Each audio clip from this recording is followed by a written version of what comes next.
এটা ব্যাপারে আমি বহুবার আপনাকে বলছি, তারপর আবার যদিও আমি বুড়া মানুষ ভুলে যাই, কিন্তু আবার আপনারও দেখি আমার সাথে সাথে ভুলে যান। এই জন্য একটু আবার বলি যে কী কী জিনিস আমাদের দেশের সার্বিক আইন শৃঙ্খলা পরিস্থিতি সম্বন্ধে একটু আলোচনা হয়েছে। তারপরে এই যে দুই একটা নির্বাচন হয়ে গেল, এইগুলির ব্যাপারে অল্প একটু আলোচনা হয়েছে। তারপরে আমাদের যে পুলিশ যে কর্মক্ষেত্রে যে তাদের যে ট্রেনিং, এইগুলির ব্যাপারে আলোচনা হয়েছে। আসন্ন জাতীয় সংসদ নির্বাচন উপলক্ষে আমাদের প্রস্তুতির ব্যাপারে আলোচনা হয়েছে। ছিনতাই, চুরি, ডাকাতি এইগুলির ব্যাপারে কিছুটা আলোচনা হয়েছে।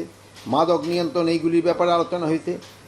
তারপরে আপনার ওই মিয়ানমার সীমান্তে যে মাদক এবং মাছ ধরার ক্ষেত্রে কিছু কিছু সমস্যা হচ্ছে, এইগুলি নিয়ে আলোচনা হয়েছে। তারপরে আমার লুট হওয়া অস্ত্রগুলি কীভাবে নিয়ে আসা যায় এইগুলির ব্যাপারে আলোচনা হয়েছে। তো মেইনলি আলোচনা হয়েছে যে পূজার সম্বন্ধে বেশি। তারপরে আমরা যে কারাটার একটা সংস্কার করতে চাচ্ছি, কারারে সংস্কার, ওইটার ব্যাপারে সবচেয়ে বেশি আলোচনা হয়েছে। তারপরে আপনারা জানেন যে ফরিদপুরে যে অল্প দুইটা ইউনিয়নের সমস্যা, কিন্তু পুরা কয়েকটা জেলার তারা রাস্তা ব্লক করে দিচ্ছে, এইগুলির ব্যাপারে আলোচনা হয়েছে। এখানে হলো আপনারা ফরিদপুরেরটা দিয়ে আমরা আলোচনা করি। এখানে আপনারা জানেন যে ফরিদপুরে মনে হয় দুইটা ইউনিয়ন আগের যে সংসদীয় আসনে ছিল ওইটা থেকে মনে হয় আরেকটা সংসদীয় আসনে দিয়ে দিছে। এটা আমাদের সাথে এটা কোনো সম্পর্ক নাই। এটা হলো ইলেকশন কমিশন এটা তারা করছে, এবং এটা তারা পরে আবার তাদের শুনছে, যুক্তিতর্ক দেওয়ার পরও তারা সবাই বসে এটা নির্ধারণ করছে। এখন এই নির্ধারণটা নিয়ে ওই এলাকার লোকজনের ভিতরে একটাই, তাদের যদি কোনো রকমের ক্ষোভ থাকে এটা তারা প্রপার চ্যানেলে জানাবে, কিন্তু এটার জন্য এই জনকে ইসের ভিতরে নিয়ে আসা এটা কিন্তু কোনো অবস্থায় যুক্তিযুক্ত না। এগুলো জনগণের কিন্তু ভোগান্তি হচ্ছে। এই দুইটা ইউনিয়নে কতজন লোক আর কতজন ভোটার আর প্রায় লাখ লাখ লোকের কিন্তু আপনি জিম্মি করে রাখছেন। এটা কিন্তু কোনো অবস্থায় বরদাস্ত করা হবে না।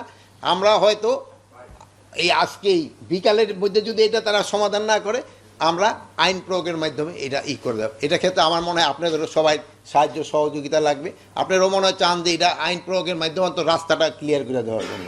রাস্তা কিন্তু ব্লক করার অধিকার কারোই নেই, যেহেতু তার যদি কোনো দাবি দেওয়া থাকে তারা প্রপার চ্যানেলে জানাবে, কিন্তু রাস্তা ব্লক করে জনগণকে ভোগান্তি করা এটা কিন্তু কোনো অবস্থায় আমার মনে গ্রহণযোগ্য না। এটা ক্ষেত্রে আপনারা কি বলেন? এটা আপনারাও বলেন। আচ্ছা, এই ক্ষেত্রে আমরা একটা ভালো সাংবাদিক ভাইরও চাচ্ছে যে রাস্তা যেন কেউ ব্লক না করে। এবং এখানে আমার ওই বোনও দেখলাম খুব রাজি, উনিও যেহেতু মাথায় সবাই এইটার ক্ষেত্রে রাজি। আচ্ছা, এটা সবার ক্ষেত্রে প্রয়োগ করা উচিত। এই সাংবাদিক ভাই আরও একটা ভালো কথা বলেছে, কাউকে ছাড় দেওয়া উচিত না, রাস্তা ব্লক করলে কাউকে ছাড় দেওয়া উচিত না।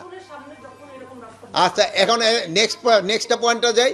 নেক্সট পয়েন্টটা হলো পূজা। আপনারা জানেন যে পূজা একেবারে ঘনে আসছে। এই জন্য পূজার ক্ষেত্রে আমাদের যত ধরনের প্রস্তুতি আমাদের নিতে হবে। এটা একটা পূজার একটা ধর্মীয় অনুষ্ঠান, এবং এটার পবিত্রতা রক্ষা করা কিন্তু আমাদের সবাই দায়িত্ব। কে কোন ধর্মের আমরা তা করব না, এটা সবাই আমাদের দায়িত্ব। তারা যেন ভালোভাবে পূজাটা করতে পারে, এই জন্য আপনাদের সবাই সাহায্য এবং সহযোগিতা দরকার। এবং পূজার ক্ষেত্রে কোনো ধরনের কোনো অসুবিধা যেন না হয়, এই জন্য আমাদের যা করার আমরা সবই করব, এবং পূজাটা যেন নির্বিঘ্নে এবং ধর্মীয় রীতিনীতি মেনে যেন করতে পারে, এই জন্য আমরা সব ব্যবস্থা করে দেব। এবং এটার যেন পবিত্রতাটা রক্ষা হয়, এই জন্য আমরা সব ব্যবস্থা করব।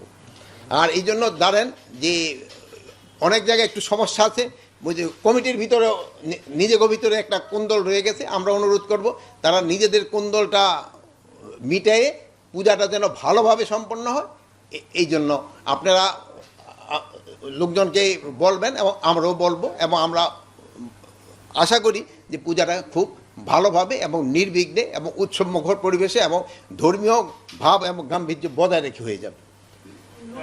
আর তার একটা হলো আর একটা পয়েন্ট ছিল যে কারাতে অনেক সমস্যা আছে, এটার সংস্কারেরও দরকার, এবং এইটা নিয়ে অনেক আলোচনা।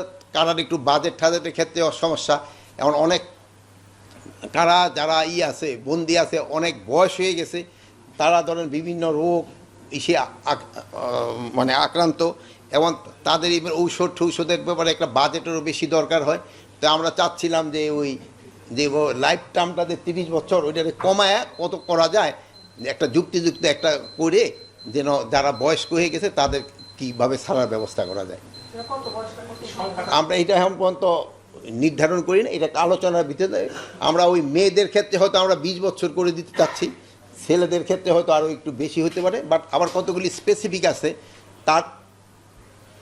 তার বয়সটা কত ওটাও দেখতে হবে। ওখানে যে দিন ধরে 18 বছরে অপকর্ম করছে তার যদি 20 বছরের ছায়া দিল 38 বছর, সে তো আবার আইসা হয়তো আবার অপকর্ম কিনা ওই সবগুলো দেখা হবে। বাট মেয়েদের ক্ষেত্রে আমরা একটুখানি বেশি লিবারেল।